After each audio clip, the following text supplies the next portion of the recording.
విజయనగరోత్సవానికి విచ్చేసిన కవులందరికీ నా హృదయపూర్వక నమస్కారాలు తెలియజేసుకుంటూ నా కవితా శీర్షిక పేరు దేవుడు ఎక్కడున్నాడు.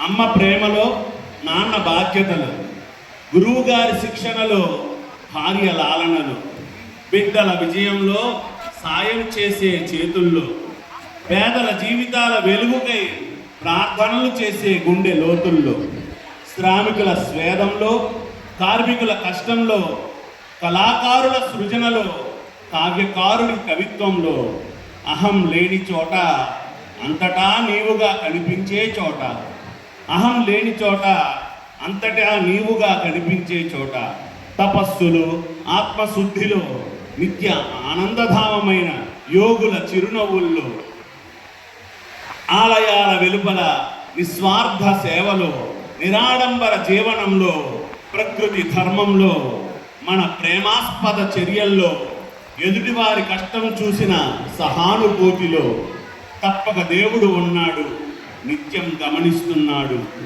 జీవితాంతంలో దొరకడువాడు, నీ జీవన గమనంలోనే ఉన్నాడు. నీ మదిలో వెలుగుగా, సచ్చిదానంద రూపంగా నీ మది గదిలో ఉన్నాడు. మంచి వైపు నేను పదమంటూ నిరంతరం ప్రేరేపిస్తాడు. దేవుడు ఎక్కడున్నాడు. ధన్యవాదాలు.